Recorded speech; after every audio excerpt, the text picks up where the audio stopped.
Takže vás zdravím. Takto v krátkosti v tomto videu, ktoré uverejním aj na YouTube, by som chcel približiť, aký je hlavný rozdiel medzi základným panelom nastenným, ktorý sa dáva vlastne za posteľ, a panelovou stenou, komplet vypracovanou vlastne na zavesenie. Mnohí klienti sa v podstate pýtajú, že prečo je tam taký veľký finančný rozdiel, aj prečo niektoré spoločnosti predávajú lacnejšie tieto panely, niektoré drahšie. Skúsime si to priblížiť, že v čom je základný rozdiel, či už v látkach, základnej doske, molitáne a všetko tie ostatné veci. Takže ideme si to priblížiť. Ja prepnem video a následne vám budem ukazovať na jednotlivých paneloch, ktoré som vytvoril tak narýchlo v podstate v našej firme ako vzorky. Niečo som zakúpil od kvantitatívnych spoločností, ktoré sa zaoberajú len čistou kvantitou, ako sú spoločnosti Mercury Market a podobné všetky veľké spoločnosti, ktoré absolútne nejde o nejakú kvalitu, ale len o čistý zisk a kvantitu. Takže poďme si to priblížiť v tých základných veciach, a to je paneloch.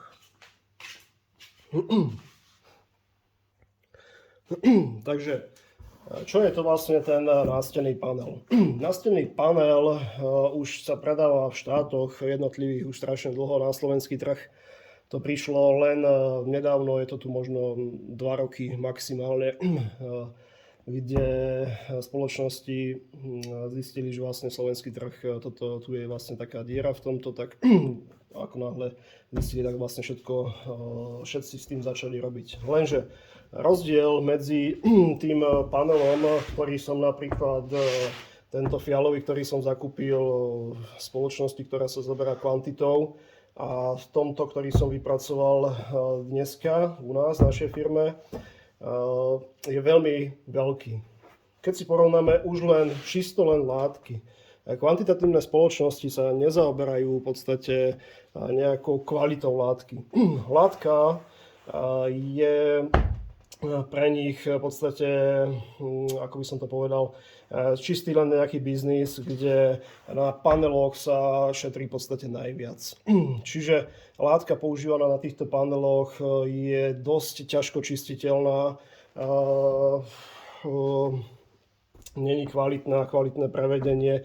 Samozrejme, áno, môžete si zakúpiť aj kvalitnejšiu, dá sa, ale všetky tie typy, ktoré som pozeral u tých kvantitatívnych spoločností, sú dosť veľmi zlé, ktoré sú ani není vhodné v podstate na čaľudnenie takýchto panelov. Čo to znamená, že není vhodné? Není vhodné je to, ak to vidno na tomto videu, ja to takto približím, že vlastne pozrite sa, vidíte, čo vám ten panel vlastne robí? Ono to není ani našpanované, ani načaľudnené tak, ako by malo. Čiže ako náhle sa budete opierať o to hlavou, tak behom nejakého mesiaca tu budete mať takéto balóny vyležené. Ja si myslím, že by sa vám to nikomu nepáčilo, a to je jedno, že či to už je na paneli 30x30 alebo 60x60 alebo všetkých tých panelov, ktoré oni robia. A ďalším takým problémom týchto panelov je molitán. Molitán je v takej nízkej kvalite, že v podstate že nezabezpečuje ani tú pružnosť tej látky, čiže tá látka sa nemá ani ako vypnúť. Látka není ani vhodná na to vypnutie, nakoľko keby ste ho vypli, vám bude robiť vlny po celých hranách. Preto vlastne látka sa necháva do roviny, aby zakryli tie detaily, vlastne, aby ste nepoznali rozdiely medzi tou kvalitou. Ďalšia vec je načaľudnené rohy. Je to akože katastrofa. Keď si spojíte 4 panely dokopy, tak vám vzniknú pol centimetrové medzery. Keď si to otočíme, ten spoj toho začaľudnenia, ono tu cítite ešte preloženú látku. Je to dosť veľmi akože zlé. Keď si to takto pozrieme, že čaľudnenie je vlastne v týchto kvantitatívnych spoločnostiach veľmi, veľmi zlé. Základná doska samostatný, len sololit, žiadne vyššie triedy. To je asi tak k tomuto panelu, aby ste vedeli vlastne, čo si vlastne kupujete, aký rozdiel. Dneska, čo sa mi podarilo načaľudniť, je panel typu takisto nástenného panelu, látka Tokare Hold Me, čistiteľná, ľahko, dá sa čistiť vlhčenými utierkami, dá sa hĺbkovo tepovať, nepoškodíte látku, je to forma matného zamatu, nezanecháva v podstate otlačky ako v forme napríklad francúzskeho zamatu alebo podobne, ale aj tie vlastne zamaty máme k dispozícii, ale vyššie triedy zamatov. Molitán použitý takisto, keď ho stlačíme, vidíte, že sa vracia do pôvodného stavu všetko. Čiže molitán T30 50 3 cm použitý, čiže kvalitný. Ja používam na panelové sedenie takisto ako molitán na sedenie, nech to už je kvalitnejšie. Látka, keď si pozriete, natiahnutá, áno, zahranená v podstate pekne do oblúčika, rohy, zadná časť začalúdnená, rohy, keď si pozriete, tak sú v podstate súmerne s tou základnou doskou. Základná doska MDF 08, áno. Tu základná doska 04, ani to nie, by som povedal, Sololit čistý, áno. Takže ten rozdiel základný aspoň, áno, v načalúdnení a v dizajne.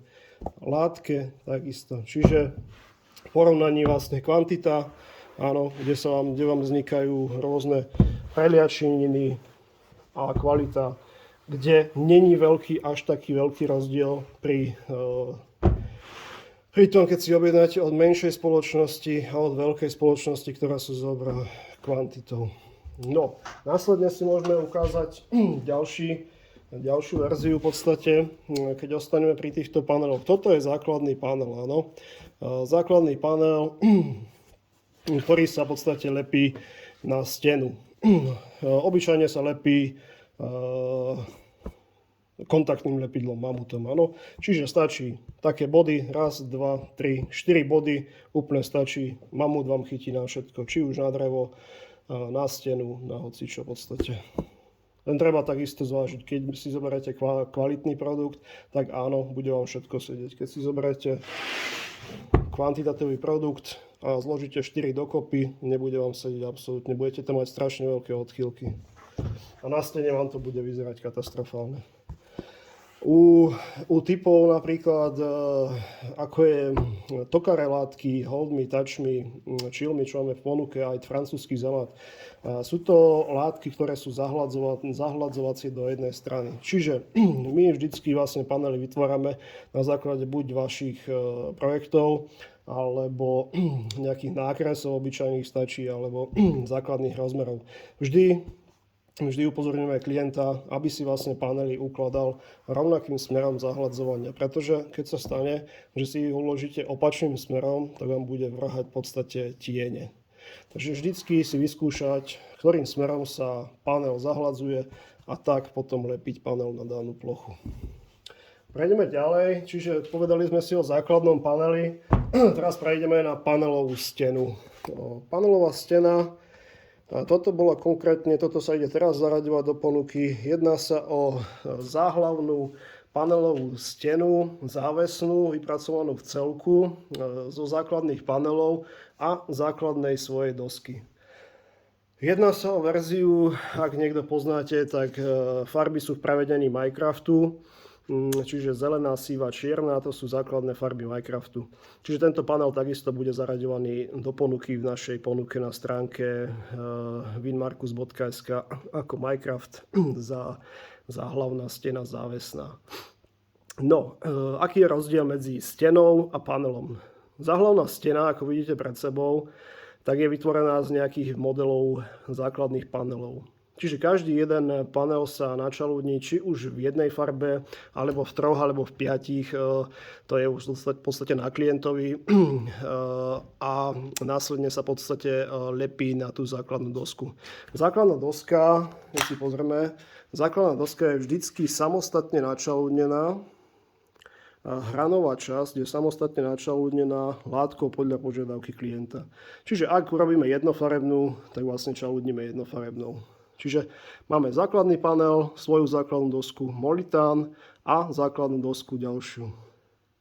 Zadná stena je prispôsobená, v podstate zadná stena je začalúdnená netkanou textíliou, lutrasilom a je predchystaná na záfrezy, zafrezované v podstate držiaky, ktoré v podstate sa dajú výškovo nastaviť, ak by ste sa napríklad pomýlili pri osadzaní háčikov. A vlastne keď ich nasadíte, tak keď si pozrieme z boku, takto, tak vlastne ono to je súmerne so stenou, áno, takže vám nebude odčnievať celá tá stena. Čiže stačí dokúpiť si iba klasický háčik a hmoždenku podľa toho, akú máte stenu do hmoždenky. Čiže základný rozdiel je v tom pri týchto stenách a paneloch. Jednotlivé panely sú v podstate na dieliky vypracované a jednotlivé potom steny sú v podstate v komplete. Tieto steny môžu mať rôzne dizajny. Áno, môžu byť buď takéto, viete si dizajn aj vy nakresliť sami, potom robíme rôzne piškotové dizajny, plotikové dizajny, takisto piškotové dizajny odstupňované výškovo, a rôzne ďalšie dizajny, ktoré nájdete aj na stránke, ale viete nám aj poslať aj vlastný dizajn, ktorý si nakreslíte. Nemusí to byť žiadne umelecké dielo, stačí nakresliť jednoduchý dizajn. No, to sú asi základné rozdiely medzi touto stenou a panelom. Potom ďalej v podstate teraz budú v ponuke panely, ktoré ideme zaraďovať. Panely na stene takisto, klasické, ale aj so stredovým gombíkom takým väčším. Tu budú v podstate v hrúbke 5 cm molitán alebo 3 cm molitán. Tam sa môžu v podstate gombíky dávať vo farbách. Buď vo farbe načalúneného panelu, alebo vo farbe rôznych iných v podstate dizajnov. Toto je načalúnenie z francúzskeho zamatu, čiže vidíte, tu nám zanecháva otlačky po otlačení. Takisto dá sa to veľmi pekne začistiť, stačí zahľadiť rukou alebo nejakou kefkou. Toto sú panely v podstate takisto nástené. Ďalší dizajn, ktorý teraz ide do ponuky, ktorý už aj máme v ponuke, ale v celkových stenách závesných sú tieto Lego panely. Lego panel začína od rozmeru 10x10 a v strede je jeden gombík.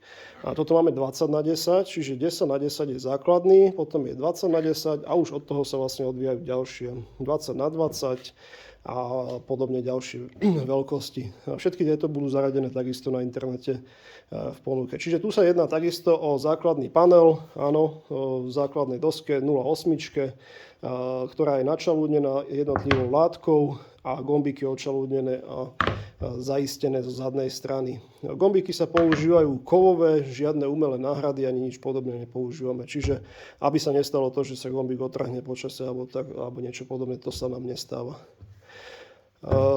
Čiže toto sú také tie Lego panely. Takže asi v krátkosti v podstate všetko nájdete u nás na webovej stránke.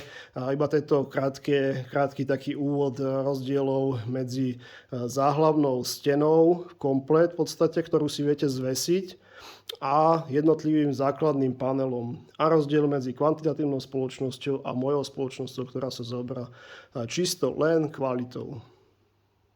Takže asi v krátkosti toto a takýchto videí v podstate budem pridávať na mojom blogu YouTube viacej, takže kľudne môžete sledovať.